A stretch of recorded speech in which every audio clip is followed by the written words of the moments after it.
Hello, എല്ലാവർക്കും നമസ്കാരം. എല്ലാവർക്കും ഒരു വീഡിയോയിലേക്ക് സ്വാഗതം. നമ്മൾ കുറച്ച് കാലമായി ഞാൻ വീഡിയോസൊന്നും ചെയ്തിട്ടില്ല. കാരണം നമുക്കറിയാമല്ലോ, ഏപ്രിൽ ടു മാർച്ചാണ് നമുക്കൊരു അക്കാഡമിക് ഇയർ. അപ്പോൾ തുടക്കത്തിലും അവസാനവും കുറച്ച് അല്ലറ ചില്ലറ പണികളൊക്കെ ആയിട്ട് നമ്മൾ ബിസി ആയിരിക്കും സ്കൂളിൽ. നമുക്ക് നമ്മുടെ വർക്കല്ലാതെ തന്നെ നമുക്ക് മറ്റ് ചില ജോലികളൊക്കെ ചിലപ്പോൾ സ്കൂളിൽ നിന്ന് കിട്ടും. അപ്പോൾ അങ്ങനെയായിട്ട് തിരക്കായിരുന്നു. എല്ലാവരുടെയും കമൻറ്റ്സ് ഞാൻ കാണാറുണ്ട്. ഒട്ടുമിക്ക കമൻസിനും ഞാൻ റിപ്ലൈ കൊടുത്തിട്ടുണ്ട്. ഞാൻ വിചാരിച്ചു എല്ലാ കമൻസിലും ഒരുപാട് തവണ റിപ്പീറ്റ് ചെയ്ത സെയിം ക്വസ്റ്റ്യൻസ് ഉണ്ട്. അപ്പോൾ അതെല്ലാം നോട്ട് ചെയ്തിട്ട് ഒരു വീഡിയോ ചെയ്യാമെന്ന് വിചാരിച്ചു. മറ്റുള്ളവർക്ക് ഹെൽപ്പ് ആയിരിക്കും എന്ന് ഞാൻ വിചാരിക്കുന്നു. അപ്പോൾ കുറച്ച് കമൻറ്റ്സ് ഞാൻ നോട്ട് ചെയ്തിട്ടുണ്ട്. ഞാൻ അതിനെ പറ്റിയിട്ട് ഞാൻ പറയാം. അപ്പോൾ ആദ്യത്തെ കമൻറ്റ് തന്നെ സാലറിയാണ്. എത്ര കിട്ടും, എത്ര പാക്കേജ് കിട്ടും, എത്ര സാലറി കിട്ടും, അങ്ങനെയൊക്കെ ഒന്ന് രണ്ട് കമൻറ്റ്സ് കണ്ടു. അപ്പോൾ അവരോട് എനിക്ക് പറയാനുള്ളത്, ഞാനൊരു വീഡിയോയിൽ അതിൽ എഴുതിയിട്ടുണ്ട്, പറഞ്ഞിട്ടുണ്ട്. 2.8 to 2.5 ദിറംസ്, അതായത് 2500 or 2800 ദിറംസ് മിനിമം. അതിലും കുറവ് ആരും ജോലിക്ക് പോകാറില്ല, കൊടുക്കാറില്ല. കാരണം അതിലും കുറവ് കിട്ടിയിട്ട് നമുക്ക് കാര്യമില്ല. നമുക്ക് അത്ര എക്സ്പെൻസ് അല്ല ഇവിടെ കിട്ടുന്നതെല്ലാം നമ്മൾ എക്സ്പെൻസിലേക്ക് പോകും അതിലും കുറവാണെങ്കിൽ. അപ്പോൾ 2.8 തന്നെ ഇവിടെ വളരെ കുറവ് സാലറിയാണ്. നമ്മളൊരിക്കലും ഇവിടുത്തെ സാലറി നാട്ടിലെ കറൻസിയുമായിട്ട് കമ്പയർ ചെയ്യരുത്. കമ്പയർ ചെയ്താൽ ഒരുപാട് വലിയ എമൗണ്ട് ഉണ്ടാവും, പക്ഷേ അങ്ങനെ കമ്പയർ ചെയ്തിട്ട് കാര്യമില്ല. ഇവിടുത്തെ 2.8 എന്ന് പറയുന്നത് വളരെ കുറവ് സാലറിയാണ്. അതാണ് ഇവിടുത്തെ സോഷ്യൽ വർക്കേഴ്സിന് മിനിമം പേയ്മെൻറ്റ്. മിനിമം അതിലും നല്ലോണം കൂടുതൽ കിട്ടുന്നവരുണ്ട്. കൂടുതൽ കിട്ടുന്നത് അത് ആ മാനേജ്മെൻറ്റ് കഴിവനുസരിച്ചിരിക്കും. ടോപ്പ് മാനേജ്മെൻറ്റിലൊക്കെ പോയി ജോലിക്ക് കിട്ടിയാൽ നല്ല പേയ്മെൻറ്റ് കിട്ടും. അടുത്തത് പിന്നെ ഡൗട്ട് ചോദിച്ചിട്ടുള്ളത് സ്പെഷ്യലൈസേഷനെ പറ്റിയിട്ടാണ്. ഏത് സ്പെഷ്യലൈസേഷൻ എടുക്കണം, സ്പെഷ്യലൈസേഷനാണ് എടുത്തിട്ടുള്ളതെന്നൊന്നും എൻ്റെ അടുത്ത് ആരും ഇതുവരെ ചോദിച്ചിട്ടില്ല. അതൊന്നും ഇവിടെ പ്രശ്നമല്ല. MSW സോഷ്യൽ വർക്കാണോ പഠിച്ചത് അത്രേ ചോദിക്കുകയുള്ളൂ. അല്ലാതെ സ്പെഷ്യലൈസേഷൻ ഏതെടുക്കണം അങ്ങനെയും ചോദിക്കാറില്ല. പക്ഷേ ഞാൻ പഠിക്കുന്ന സമയത്ത് എൻ്റെ സ്പെഷ്യലൈസേഷൻ, ഞാൻ ശ്രീ ശങ്കരാചാര്യ കോളേജിലാണ് പഠിച്ചത്. അപ്പോൾ അവിടെ ഞാൻ എടുത്ത സ്പെഷ്യലൈസേഷന് ആ സമയത്തെ പേര് ഹെൽത്ത് സോഷ്യൽ വർക്ക് പ്രാക്ടീസസ് എന്നായിരുന്നു. അതിൻ്റെ മെഡിക്കൽ ആൻഡ് സൈക്യാട്രി സോഷ്യൽ വർക്കിന് അന്ന് അവിടെ അതാണ് പറഞ്ഞിരുന്നത്. പക്ഷെ ഞാൻ എൻ്റെ അടുത്ത് ആരെങ്കിലും ഡൗട്ട് ചോദിക്കുമ്പോൾ ഏതെടുക്കണം, സ്പെഷ്യലൈസേഷൻ ഏതാ നല്ലതെന്ന് ചോദിക്കുമ്പോൾ ഞാൻ പറയാറ് മെഡിക്കൽ ആൻഡ് സൈക്യാട്രി തന്നെയാണ്. കാരണം കുറച്ചുകൂടി ഡീപ്പായിട്ട് നമുക്ക് കുറച്ച് കൺസേൺസും കാര്യങ്ങളും ടേംസൊക്കെ പുതിയ പുതിയ കാര്യങ്ങളൊക്കെ പഠിക്കാൻ മെഡിക്കൽ ആൻഡ് സൈക്യാട്രിയാണ് നല്ലത്. മറ്റ് കമ്മ്യൂണിറ്റി ഡെവലപ്മെൻറ്റിലും ഫാമിലി അതിലെല്ലാം പഠിക്കുന്നുണ്ട് പുതിയ പുതിയ ടേംസും കാര്യങ്ങളും. പക്ഷേ ഇത് പഠിച്ചാൽ നമുക്ക് കുറച്ചുകൂടി സ്കോപ്പ് കൂടുതലായിട്ട് എനിക്ക് തോന്നിയിട്ടുണ്ട്. ചിലപ്പോൾ എൻ്റെ തോന്നൽ തെറ്റായിരിക്കും, എനിക്കറിയില്ല. പക്ഷേ എനിക്ക് കുറച്ചുകൂടി മെഡിക്കൽ സൈക്യാട്രി ആകുമ്പോൾ നമുക്ക് കുട്ടികളെ കൂടെയൊക്കെ വർക്ക് ചെയ്യുമ്പോഴേ അവരുടെ കൺസേൺസും ഡിസബിലിറ്റീസും ഒക്കെ മനസ്സിലാകുമ്പോൾ നമുക്ക് കുറച്ചുകൂടി ഫെമിലിയർ ആയി തോന്നും, നമ്മൾ ഓൾറെഡി പഠിച്ചിട്ടുള്ളത് കാരണം. പിന്നെ ചോദിച്ചിട്ടുള്ളത് സൈക്യാട്രി സോഷ്യൽ വർക്കേഴ്സിന് ഇവിടെ സ്കോപ്പ് ഉണ്ടോ.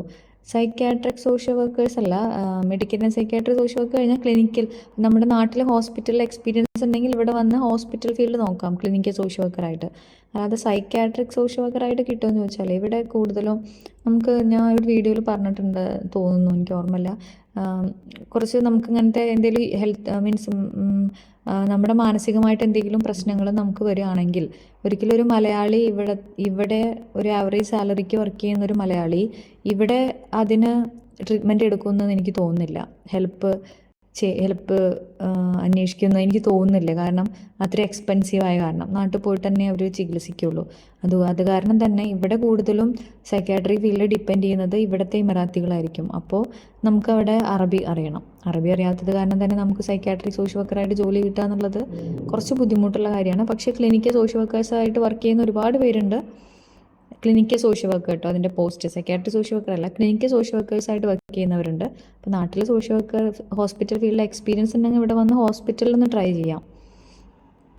പിന്നത്തെ ഡൗട്ട് എന്തായിരുന്നു, എൻ്റെ പേഴ്സണൽ കോൺടാക്റ്റ് ഡീറ്റെയിൽസ് തരുമോ എന്ന് 2 പേരായി ചോദിക്കുന്നു. ഞാൻ എങ്ങനെ എൻ്റെ പേഴ്സണൽ കോൺടാക്ട് ഡീറ്റെയിൽസ് തരും, എത്ര പേർക്ക് ഞാൻ പേഴ്സണൽ റിപ്ലൈ കൊടുക്കും. ഒരുപാട് കമൻസും കാര്യങ്ങളും ലിങ്ക്ഡിനിൽ എനിക്ക് ഒരുപാട് മെസ്സേജ് വരാറുണ്ട്.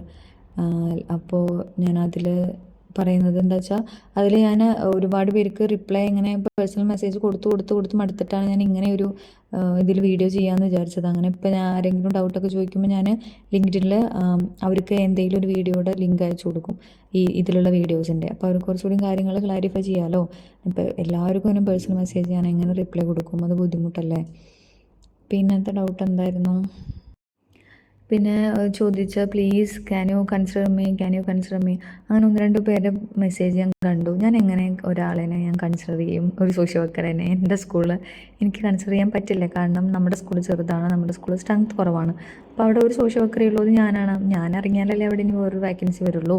പക്ഷേ എനിക്ക് കിട്ടുന്ന ടീച്ചേഴ്സിൻ്റെ പ്രൊഫൈലായിക്കോട്ടെ, എനിക്ക് കിട്ടുന്ന പേഴ്സണലി എനിക്ക് കിട്ടുന്ന കൗൺസിലേഴ്സിൻ്റെ, സ്പെഷ്യൽ എഡ്യൂക്കേറ്റേഴ്സിൻ്റെ, ടീച്ചേഴ്സിൻ്റെ എല്ലാ CV ഞാൻ എൻ്റെ സ്കൂളിൽ HR ഷെയർ ചെയ്യാറുണ്ട്.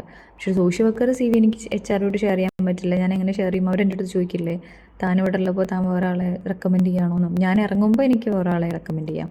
പക്ഷെ ഞാനിവിടെ വർക്ക് ചെയ്തുകൊണ്ടിരിക്കുമ്പോൾ ഞാൻ വർക്ക് ചെയ്യുന്ന സ്കൂളിൽ എനിക്ക് കൺസിഡർ ചെയ്യാൻ പറ്റില്ല. പക്ഷെ മറ്റ് CVs കിട്ടുമ്പോൾ ഞാൻ തീർച്ചയായിട്ടും ഞാനത് HR ഞാൻ കൊടുക്കാറുണ്ട്. പിന്നെ ഡൗട്ട് എന്തായിരുന്നു? പിന്നെ എങ്ങനെ ജോലി നോക്കും, എങ്ങനെ ജോലി നോക്കുന്ന ഹെൽപ്പ് ചെയ്യാവോ? ജോലി നോക്കാൻ നിങ്ങൾ ഇരിക്കുക, ഒരു ദിവസം കുറച്ച് സമയം ജോലി നോക്കാനായിട്ട് സ്പെൻഡ് ചെയ്യുക. ലിങ്ക്ഡിൻ അങ്ങനെ മറ്റ് ജോബ്സ് വെബ്സൈറ്റ്സിൽ കയറുക, പ്രൊഫൈൽ ക്രിയേറ്റ് ചെയ്യുക, നല്ലോണം കോണ്ടാക്ട്സ് ഉണ്ടാക്കിയെടുക്കുക, തുറന്നു ചോദിക്കുക, അവസരങ്ങൾ തരുമോ, ചാൻസ് ഉണ്ടോ എന്ന് തുറന്നു ചോദിക്കുക. അതിലിപ്പോൾ ചമ്മൽ കാണിക്കേണ്ട കാര്യമില്ല, നമ്മുടെ ആവശ്യമല്ലേ. അപ്പോൾ ഇത്രയാണ് എനിക്ക് വന്ന കോമൺ ഡൗട്ട്സ് എന്ന് പറയുന്നത്. ഇത്രയാണ് ഞാൻ ക്ലാരിഫൈ ചെയ്തെന്ന് വിചാരിക്കുന്നു. അപ്പോൾ നിങ്ങൾക്ക് ഇനി എന്തെങ്കിലും സംശയം ഉണ്ടെങ്കിൽ ഇങ്ങനെ കമൻസിലൂടെ ചോദിക്കുക, ഞാൻ റിപ്ലൈ തരാം. പിന്നെ എല്ലാവർക്കും നല്ലൊരു ഹാപ്പി പ്രൊഫഷണൽ ജേണി ഞാൻ ആശംസിക്കുന്നു. എല്ലാവർക്കും ജോലി കിട്ടട്ടെ. എല്ലാവരുടെയും ആഗ്രഹം അതല്ലേ, ജോലി കിട്ടണം എന്നുള്ളത്. അപ്പോൾ എന്തെങ്കിലും സംശയം ഉണ്ടെങ്കിൽ നിങ്ങൾക്ക് കമൻറ്റിൽ എഴുതുക, ഞാനത് റിപ്ലൈ തരാം. ഓക്കെ.